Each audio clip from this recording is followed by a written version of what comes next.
வானத்துக்கும் பூமிக்கும் எல்லா அதிகாரமும் உள்ள ஐஸ்வர்யவானாக இருக்கிற அந்த ஆண்டவர் நான் தேவை, அவர் என்னோடு இருக்கிறார், எனக்கு உதவி செய்வார் என்றது எல்லாவற்றையும் மறந்துவிட்டு எனக்கு அன்பானவர்களே கொடுக்கக்கூடிய மனிதனை யோசித்து பார்த்து உலங்கால் படிக்கிட்டு அந்த மனுஷனுடைய உள்ளத்துல ஆண்டவர் பேசணுங்கிறதுக்காக முதலாவது ஜெபம் பண்ணுவார்.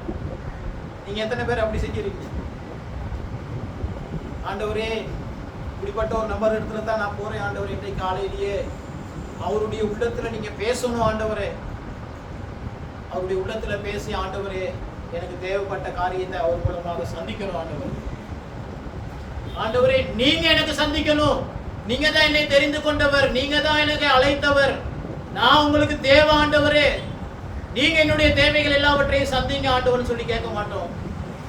கொடுக்கக்கூடிய மனிதனை யோசிச்சுக்கிட்டு அங்க போயிட்டு கேட்டோம்னா அவன் உங்களுக்கு முன்னுக்கு ஒரு ஆளுக்கு அப்பதான் கொடுத்து அனுப்பியிருப்பான் 10,000 ரூபாய், நீங்க போனோட என்ன சொல்லிடுவாய், பணம் முடிஞ்சிருச்சு இப்பதான் கொடுத்து முடிச்சு அப்படின்னு.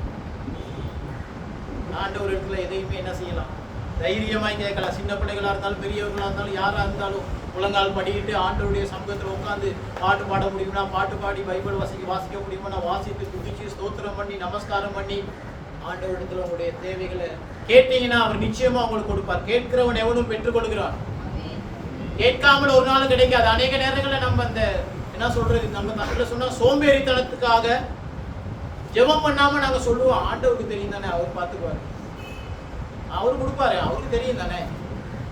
ஆனா ஆண்டவர் சொல்றார், நிபந்தனைகளை வைத்திருக்கிறார். பைபிள்ல அநேக இடங்கள்ல ஒரு சில கண்டிஷன்ஸ்களை வச்சிருக்கார், நிபந்தனைகளை வைத்திருக்கிறார். இதை நீ செஞ்சினா தான் இதை நான் உனக்கு செய்வேன், அப்ப கேட்டாதான் நான் என்ன செய்வேன், உனக்கு கொடுப்பேன். கேட்கிறதை கொடுக்கத்தக்கதாகும். அதே போல நீங்கள் போய் கனி கொடுக்கும் படிக்கும், உங்கள் கனி நிலைத்திருக்கும் படிக்கும் நான் உங்களை ஏற்படுத்தினேன். தமிழ் வேதாகமத்தில் நீங்க பாத்தீங்கன்னா கனி கனின்னு ரெண்டு கனியும் அந்த 2 சுழி நானா போட்டு தான் எழுதியிருக்குது. ஆனா முதலாவது கனி வந்து உங்களை போல அழிந்து போகிற ஒரு ஆத்துமாவை குறிக்கிறது. எனக்கு அன்பானவர்கள், கடவுள் நீ எனக்கு தேவை, நீ என்னுடையவன், நான் உன்னை அழைத்தேன், நான் உன்னை தெரிந்து கொண்டேன் என்று சொல்ற ஆண்டவர் உங்களிடத்துல எதிர்பார்ப்பது உங்களை போல அழிந்து போகிற ஒரு மனுஷனை நீங்க கடவுளுக்காக என்ன செய்யணும், ஆதாயப்படுத்தணும். அல்லேலூயா. இதெல்லாம் நீங்க ரட்சிக்கப்பட்ட நாள்ல இருந்து கேட்டிருப்பீங்க. இப்பயும் நீங்க நினைச்சுக்குவீங்க, இது நான் ரட்சிக்கப்பட்ட நாள்ல இருந்து சர்ச்சுக்கு போன நாள்ல இருந்து தான் கேட்டுக்கிட்டு இருக்கிறேன், ஆனா நான் ஒருத்தரை கூட இது வரைக்கும் கொண்டு போனதும் இல்லை, நான் இருந்த மாதிரியே தான் இருக்கிறேன். நான் ஆண்டவர் தான் சொன்னார் நான் இருக்கிறவராக இருக்கிறேன் அப்படின்னு. நம்மளும் என்ன சொல்லுவோம், நான் இருந்த மாதிரியே தான் இருக்கிறேன், நானும் என் வீட்டாரும் என்றால் கர்த்தரை சேவிப்போம், அடுத்த வீட்டுக்காரன் அழிந்து போக கடவன். இதைதான் நம்ம யோசிக்கிறது. ஆண்டவர் சொல்றாரு, உன்னை போல பாவத்துல, அநியாயத்துல, அக்கிரமத்துல, பில்லி சூனியத்துல, மந்திர கட்டுல, மத கட்டுல, பொல்லாத கட்டுகளை ஜீவிக்கிற மனுஷனை மதமாத்தாத என்ன செய்ய கேட்டா அவனை கடவுளுக்குள்ளாக நீ கொண்டு வரணும், கடவுளை சந்திக்க வைக்கணும். மனிதன் கடவுளை விட்டு தூரமா இருக்கிறான். கடவுளுக்கும் மனிதனுக்கும் ஆரம்பத்தில் ஆதாம் ஏவாள் காலத்துல கடவுளுக்கும் மனிதனுக்கும் நல்ல தொடர்பு இருந்தது.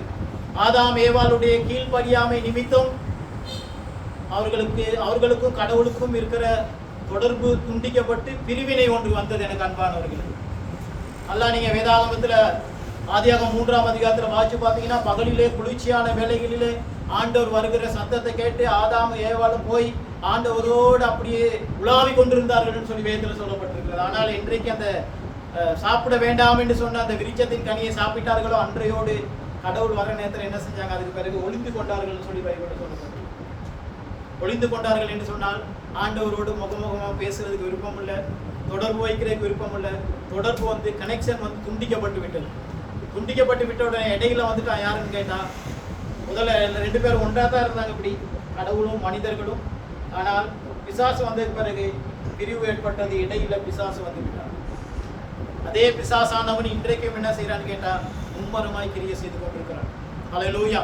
ஆனா ஆண்டவருடைய விருப்பம் என்னன்னு கேட்டா, நீங்கள் போய் அழிந்து போகிற ஜனங்களை கர்த்தருக்காக என்ன செய்யணும், ஆயத்தப்படுத்தணும். கடவுளை விட்டு பிரிந்து கடவுளுக்குள்ளாக இல்லாமல் தூரமாய் இருக்கிற ஜனங்களுக்கு நீங்கள் பெற்ற அனுபவத்தை அவர்களுக்கு சொல்லி, எனக்கு அன்பானவர்களே, அவர்களை கர்த்தருக்காக ஆதாயப்படுத்த வேண்டும். அல்லேலூயா, அல்லேலூயா.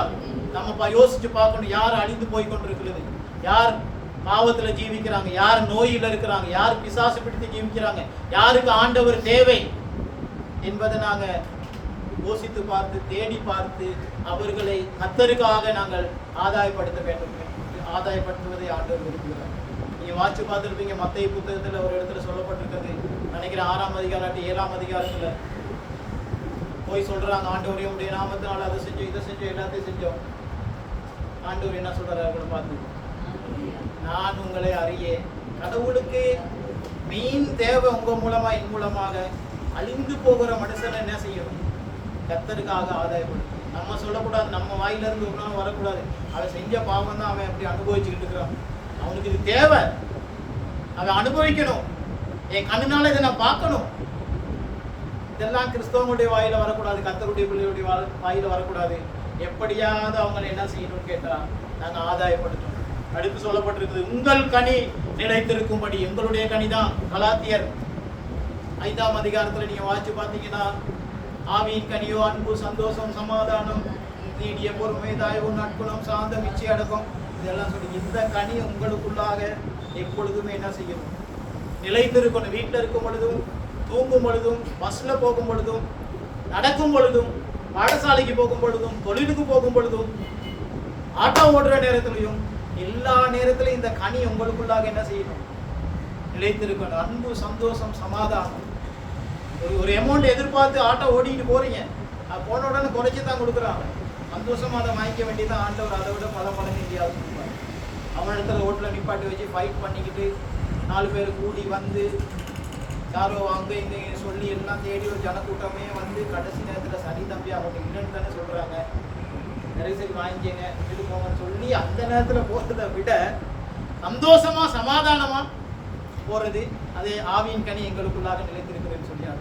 இன்றைக்கு நிறைய கிறிஸ்தவருடைய வாழ்க்கையில நீங்க பார்த்தீங்கன்னா சின்ன ஒரு வார்த்தையில ஏதாவது சொல்லி விட்டோம்னா ஆவியின் கனி வந்து அப்படியே மறுபக்கம் திருப்பி மாம்சத்தின்